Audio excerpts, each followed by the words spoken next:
فَهَزَمُوهُمْ بِإِذْنِ اللَّهِ، پس انہوں نے شکست دے دی اللہ کے اذن سے جالوت کی قوم کو اور اس کی فوج کو. وَقَتَلَ دَاوُودَ جالوت، اور داؤد نے جالوت کو قتل کیا. یہ داؤد علیہ السلام کی عمر اس وقت کہتے ہیں 16 سال تھی، اسرائیلی روایتوں میں آتا ہے، اور گڈریے تھے، بھیڑ بکریاں پالا کرتے تھے.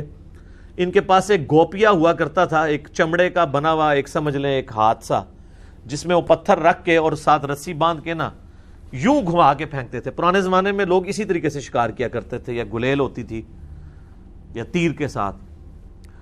یہ بچپن سے چونکہ اس کے ماہر ہوئے تھے، ان کا نشانہ بہت زبردست تھا، اور یہ شیروں کے اور بھیڑیوں کے جبڑے توڑ دیتے تھے ایک پتھر کے ذریعے رکھ کے. تو اتنا زبردست نشانہ تھا. تو بس انہوں نے اپنی ایکسپرٹی استعمال کی. وہ ایک اونچی جگہ پہ، پہاڑ پہ یا ٹیلے پہ چڑھ گئے، اور یہاں پہ لوگ یعنی گھبرائے ہوئے ہیں کہ اس کو جالوت کو کیسے گرائیں گے. انہوں نے کہا اس نامختون کا جو انجام میرے ہاتھوں ہوگا. یعنی یہ بنی اسرائیل کے لوگ اپنے مخالفین کے لیے ایک نٹوریس ورڈ کے طور پہ استعمال کرتے تھے کہ ہم ابراہیمی ختنے کرواتے ہیں اور یہ نامختون ہے.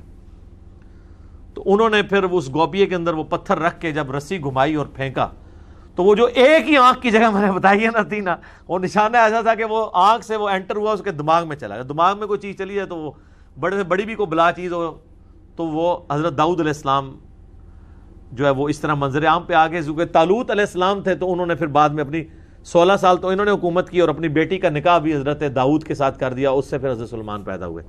تو حضرت داؤد علیہ السلام اس طریقے سے منظر عام پہ آئے. وَقَتَلَ دَاوُودَ جالوت، اور قتل کر دیا داود نے جالوت کو. وَآتَاهُ اللَّهُ الْمُلْكَ وَالْحِكْمَةَ، تو اللہ تعالیٰ نے انہیں بادشاہی بھی عطا کی اور حکمت بھی، نبوت عطا کی. وَعَلَّمَهُ مِمَّا يَشَاءُ، اور اللہ تعالیٰ نے جو چاہا ان کو سکھا دیا. اب دیکھیں طالوت تو پیغمبر نہیں تھے، لیکن ان کا داماد پیغمبر ہوا، حضرت داود علیہ السلام.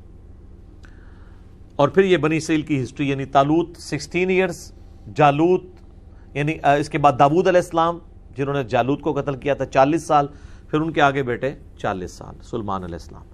لیکن سلیمان علیہ السلام کے پھر 2 بیٹوں میں اختلاف ہو گیا، وہ پیغمبر تو نہیں تھے، اور وہ پھر 2 ریاستیں جو ہے وہ قائم ہو گئی. اور پھر آہستہ آہستہ ان کے اندر وہی معاملات شروع ہوئے، پھر ان کی حکومت ختم ہو گئی. پھر اللہ تعالیٰ نے حضرت عزیر علیہ السلام کو ان میں مبعوث کیا. پھر ان کی دعا کی برکت سے دوبارہ سے پھر بنی اسرائیل کو عروج ملا، اور وہ عروج جو ہے وہ حضرت سلیمان علیہ السلام اور حضرت داؤد علیہ السلام کی جو سلطنت تھی اس کے مقابلے کا ایک عروج دوبارہ سے انہیں ملا. وَلَوْلَا دَفْعُ اللَّهِ النَّاسَ بَعْضَهُمْ بِبَعْضٍ، اور اگر اللہ تعالیٰ بعض لوگوں کو بعض کے ذریعے نہ ہٹاتا رہتا، لَفَسَدَتِ الْأَرْض، تو زمین پہ فساد برپا ہو جاتا. وَلَكِنَّ اللَّهَ ذُو فَضْلٍ عَلَى الْعَالَمِينَ، لیکن اللہ تعالیٰ اپنے فضل و کرم فرمانے والا ہے سارے جہان والوں پر. اچھا، اسی سے ملتی جلتی ایک آیت جو ہے وہ سورہ حج میں بھی 40 نمبر آیت ہے کہ اگر اللہ تعالیٰ قتال کے ذریعے بعض کو بعض پہ مسلط نہ کرتا تو زمین پر کوئی بھی اللہ کی عبادت گاہیں جو اللہ کے ذکر کے لیے بنائی گئی ہیں، معبد ہوں، گرجے ہوں، کلیسا ہوں یا مسجدیں، یہ سلامت نہ رہتی. جو میں نے وہ کرتارپور والے اپنی ویڈیوز کے اندر بھی جس آیت کی کوٹیشن یعنی میں نے اس میں کوٹ کیا تھا، تو یہاں میں بھی اللہ تعالیٰ فرما رہا ہے کہ اللہ تعالیٰ یعنی قتال کے ذریعے یہ سب کچھ کرتا ہے.